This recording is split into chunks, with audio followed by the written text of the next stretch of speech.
歡迎收睇52週，我係 Joker，第50週，今個禮拜將會係講口罩嘅。咁大家已經經歷過咧超過1年需要戴口罩嘅日子，咁大家咧習慣戴口罩未呢？冇錯啦，口罩咧已經成為咗我哋生活其中一部分啦。如果人哋唔佩戴口罩喺街上面，你都會覺得係有少少驚訝嘅。咁所以今個禮拜咧都係想深入去講解關於口罩佢帶嚟我哋生活上面嘅影響嘅。咁當然啦，喺講口罩之前，我哋先講點解我哋需要佩戴口罩啦。因為好似到而家都有一啲人係唔明白點解我哋要戴口罩嘅。口罩咧其實佢唔係真係保障到自己，其實係為咗保障到其他人。因為咧你自己有病嗰陣時候咧，你就減少到你有機會傳播病毒俾人嘅範圍啦，同埋機會嘅。咁即係話，如果大家都係為咗其他人而去戴呢個口罩，保障到別人嗰陣時候咧，大家可以感染到病毒嘅機會就更加少噶啦。其實真係好簡單嘅啫。咁係咪唔戴口罩咧，又唔係自己冇病就又冇機會咧，就係傳播到俾其他人呢？呢一個咧絕對唔係嘅。咁因為咧，如果你唔戴口罩的話咧，就好容易咧係俾一啲人雖然戴緊口罩，都係少啲傳播力嘅人咧感染到你，然之後你係冇戴口罩，即係話你嘅傳播能力都會十分之強。咁即係話咧，你間接上邊咧就係幫緊人去傳播呢個病毒，呢個機會好渺小。咁但係絕對咧就唔係一個我哋需要去承受嘅一個風險。咁所以我到而家都唔係好明白點解大家咧都會係戴錯呢個口罩嘅。咁講起戴錯口罩咧，咁好明顯啊！雖然政府啦，甚至乎廣告網上邊咧都會有係教你點樣去戴口罩，咁但係好多人都依然係會戴錯。最常見咧就會係啱啱好遮住個鼻，咁但係咧你個鼻依然咧就係接觸到咧出邊嘅新鮮空氣啦，可以咁講。第二種直情係露出自己嘅鼻，而最離譜嗰種咧，當然咧連下巴都露出埋啦。咁當然啦，呢一個最尾嘅位置通常都係因為我哋食緊嘢先至會咧係將呢個口罩放到落我哋下巴底嘅。但係點解呢一個唔係一個好好戴口罩嘅一個方法呢？咁就係因為咧你呢一度口罩本身沾滿晒嘅細菌咧，都可以咧去到你嘅頸度，然之後你掂到你嘅頸，你掂到你嘅身，你掂到你嘅口，你掂到你嘅頭，咁一啲病毒自然就會傳入到你嘅身體裏邊。咁所以呢一個亦都唔係最好佩戴你嘅口罩嘅一個方法。如果真係想食嘢嘅，可以由側根去慢慢剝落嚟，然之後咧就唔好俾到病毒掂到你自己嘅身體。咁當然我哋唔可以忽略埋一開始講電話嗰陣時候就會即刻咁樣攞嚟同人傾電話嘅人啦，絕對係咧就無視咗咧呢一個別人嘅安全去做嘅。咁可能會問我啦，咁好諷刺啦！如果你出街想食嘢嗰陣時候，都係咧就係要將呢個口罩除低，然之後咧就係進食。咁甚至乎入到餐廳裏邊咧，你都冇可能咧戴住口罩嚟食嘢，絕對係嘅。咁但係都係冇辦法先至需要去做，因為如果你唔除口罩，你先冇可能食嘢啊嘛，係咪先？咁即係話咧，如果你可以傾電話而唔除口罩嗰陣時候，咁當然你就係唔會咁做啦。咁但係如果你食嘢嗰陣時候可以唔除口罩嘅，咁你會唔會咁樣做啊？絕對咧就係會嘅。咁所以咧，你唔好俾我聽到你拗咧，點解咧食嘢可以除口罩，而聽電話講電話就唔可以除口罩？咁因為你食嘢係必須要除口罩先可以做到，而講電話就真係唔需要嘅。咁啊，如果係為咗別人嘅安全，你真係盡量想減少咧你唔戴口罩嘅呢個時間嘅。咁好啦，我哋講完咧佩戴口罩佢嘅錯誤同問題，甚至乎係一啲嘅現象之外咧，我哋開始講下咧究竟我哋有啲乜嘢類型嘅口罩佩戴嘅。咁口罩咧嘅類型，我會話主要分3大類啦。咁第一大類咧就係我而家身上面佩戴緊嘅一次即棄嘅一個口罩嚟嘅。咁我哋嘅好處咧就十分之多嘅，因為咧除咗佢哋咧就喺醫學上面啦安全認可之外咧，咁亦都係咧係一次即棄，非常之簡單方便咧就係使用。咁即係話咧我哋用完之後咧掉咗佢，我哋就唔需要咧就係太擔心咧呢一個口罩嘅病菌咧係停留喺屋企嘅。咁當然啦，你要抌咗垃圾先得啦，係咪先？咁但係佢哋咧都係有好大嘅問題衍生出嚟，可能大家都係冇考慮過嘅。因為呢一種嘅一次即棄嘅口罩咧，而家全球啊都係用緊嗰陣時候咧，咁即係話你每日咧就係要拋棄嘅廢料就係十分之多。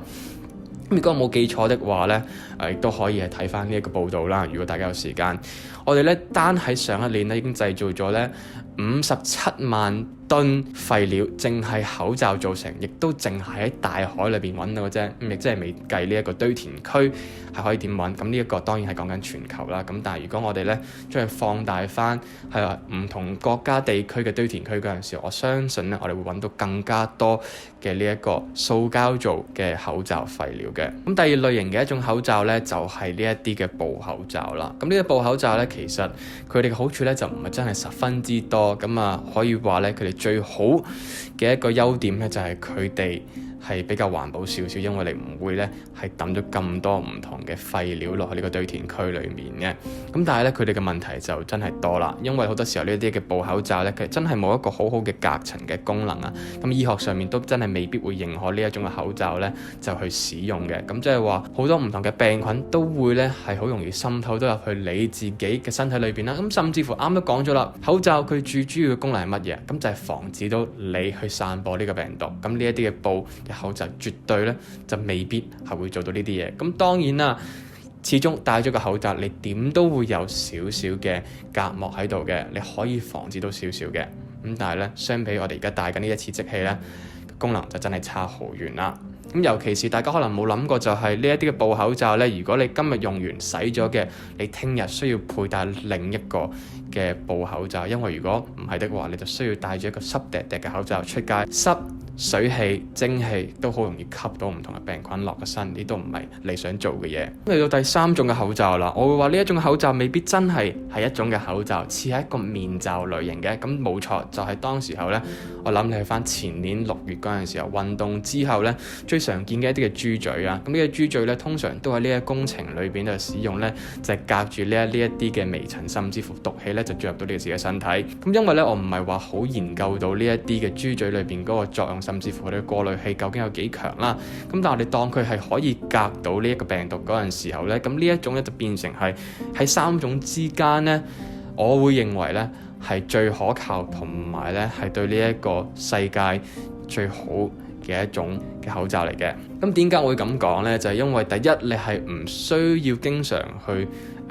轉換你嘅口罩啦，你洗完之後亦都係非常之快可以乾到啦，亦都只係需要咧換你自己身上邊嘅呢個過濾器嘅啫。咁呢啲過濾器咧，而家喺香港可能比較難少少就係配買到。咁但係如果呢一種嘅口罩咧都可以做到佢隔到病毒嘅功能咧，其實長遠嚟計咧，可能真係會比我哋而家呢一啲單買嘅口罩更加划算啦，甚至乎對個地球環境咧就係有一啲嘅幫助嘅。咁當然啦，我咁樣講咗之後咧，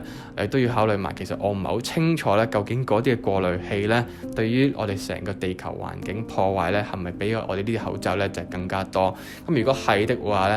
咧，呢一個亦都係需要再去考慮下嘅。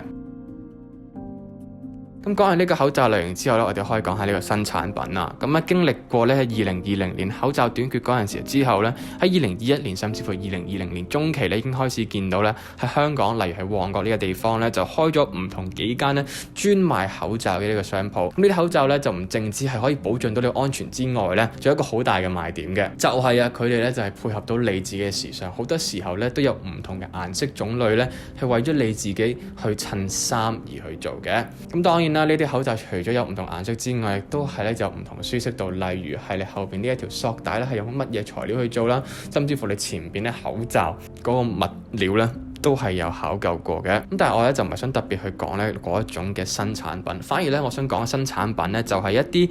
本身已經係做緊口罩嘅公司，甚至乎一啲電子產品嘅公司咧，嘗試去打入呢個市場度咧，就去製造佢哋自己品牌款式嘅時尚啦，同埋可再用嘅口罩嘅。咁呢啲口罩咧最慘嘅問題就係佢哋全部都係一個概念嘅階段，未有實質嘅產品可以俾我哋去嘗試去試用。咁如果呢一啲嘅可再用嘅口罩咧係符合到安全標準啦，甚至乎咧係只係需要換濾嘴嗰陣時候就可重用啦。我可能會第時真係選擇咧就係買嗰類型嘅口罩嘅。咁因為咧雖然嗰啲口罩可能係比市面上嘅口罩貴好多，咁但係咧如果你經歷咗呢一個嘅武漢肺炎 COVID-19， 你唔知道咧你喺未來生活裏邊咧你要經歷多幾多次啊呢一種病疫啊。咁所以你買定一個可重用嘅口罩咧，絕對係幫到你長遠生活上邊嘅投資嘅。咁去到最後啦，講埋呢一個口罩對我哋生活上面嘅影響啦。咁啊，因為喺一個咁繁華、咁逼嘅城市裏邊呢，咁啊本身唔戴口罩都覺得咧係逼仄㗎，而家戴埋口罩覺得更加係唞唔到氣添。咁啊，令到好多唔同嘅人呢喺心理同埋精神上邊呢都會有好大嘅打擊。咁啊，大家都覺得非常之負面，尤其是大家見唔到大家嘅面部表情嗰陣時候呢，其實成個環境啦，同埋成個香港咧感覺上面呢都係比較負面少少。咁當然啦，你可以話係有正面嘅影響嘅，例如啊，女士咧化妝就以後都唔需要再化埋咧係低過呢一個鼻梁嘅位置啦，咁只係需要化呢一個眼部嘅妝